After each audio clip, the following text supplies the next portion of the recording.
Hello साथीहरू, स्वागत छ तपाईलाई। आज चाहिँ हामी एक्सेलको सर्टकट कीहरू हेर्नेछौँ र यो भिडियो चाहिँ तपाईको लास्ट भिडियो हुनेछ। तपाईहरुले अरु भिडियो हेर्नु भएको छैन भने मजाले हेर्नु होला। टाइम वाइज तपाईलाई राखिदिएको छु मैले तल डिस्क्रिप्सनमा।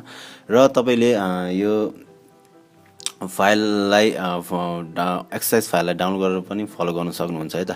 जस्तै मैले एक्सेल खोलेको छु हैन। जस्तै मैले एक्सेल खोलिरे जस्तै मैले यहाँनिर कुनै पनि एसएन हाले र आइटम हालेर हैन, आइटम हाले 1 हाले र तपाईले सर्टकट की भनेको त तपाईहरुलाई थाहा नै छ।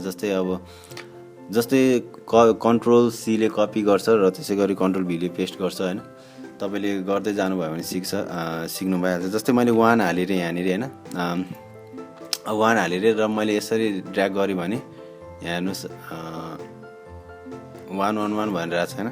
जस्तै मैले शिफ्ट थिचेर ड्र्याग गरे भने के कन्ट्रोल थिचेर ड्र्याग गरे भने के हुन्छ हेर्नु है। कन्ट्रोल थिचेर ड्र्याग गरे भने 1 पछि 2 आइसकेको छ हैन। 3 4 5 6 7 8 15 सम्म पुग्यो। यो चाहिँ तपाईले लगातार गर्न सक्नुहुन्छ। जस्तै यसमा पनि तपाईले कन्ट्रोल थिचेर माउसले तल तान्नु भयो भने यहाँ चाहिँ आको छैन हैन कन्ट्रोल थिचेर। र तपाईले यसरी थिच्नु, यहाँ चाहिँ कन्ट्रोल नथिचिकन आइटमको मा चाहिँ कन्ट्रोल नथिचिकन तान्नु भयो भने आउँछ है त। यहाँ देख्न सक्नुहुन्छ। यो चाहिँ तपाईको सर्टकट की। जस्तै तपाईले कुनै पनि नम्बरहरु एड गर्नु भयो भने हैन। जस्तै भनौं न, जस्तै एउटा कुनै पनि प्रोडक्ट छ अरे हैन। जस्तै सम भनेर यहाँ राखेर मैले सम ए र बी को सम रे हैन। ए को 250 र 60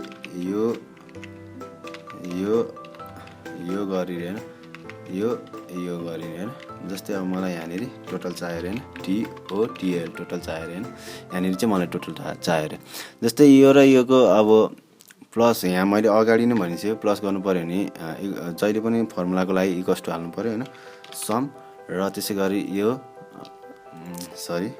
इक्वल्स टु SUM सम ब्र्याकेटमा कुन कहाँदेखि यो नम्बर र यो नम्बर हैन, अनि इन्टर गर्नुस्। यसको सम आउँछ है त। अब सबै गरेर साध्य छैन तपाईलाई हैन। एकचोटी गर्ने बित्तिकै तपाईले हुन्छ है त। जस्तै यो गरिसकेपछि तपाईले तान्नुस् यसरी एउटा कन्ट्रोल दबाइ राख्नु पर्ने हुन्छ तपाईले र तान्नुस् यसरी तपाईको निस्किन्छ है त। जस्तै यता तपाईले चेन्ज गर्नु भयो भने उता नि चेन्ज हुन्छ, देख्न सक्नुहुन्छ है त। अनि टोटलको लागि चाहिँ के गर्नु पर्यो त तपाईले यहाँदेखि यहाँसम्म टोटल चाहियो नि त हैन। यस्तो गर्नुस्, सम गर्नुस्, कस्तो गर्नुस्, कहाँदेखि कहाँसम्म टोटल चाहियो यहाँसम्म है त। यसरी गर्न सक्नुहुन्छ है त। खासै केही उयो छैन, तपाईले गर्दा गर्दै सिक्नुहुन्छ। यो चाहिँ बोनस भिडियो जस्तै हो। यो सिधिसकेपछिको अब हाम्रो लेसन यहीँसम्म हो। खासै केही गाह्रो पनि छैन। तपाईहरुलाई अब यो चाहिँ एकदम बिगिनर कोर्सको लागि भनेर बनाएको भिडियो हैन। केही कुरा बुझ्नु भएन भने तपाईले सम्पर्क गर्न सक्नुहुन्छ हैन। र यति भन्दै आजको भिडियोलाई पनि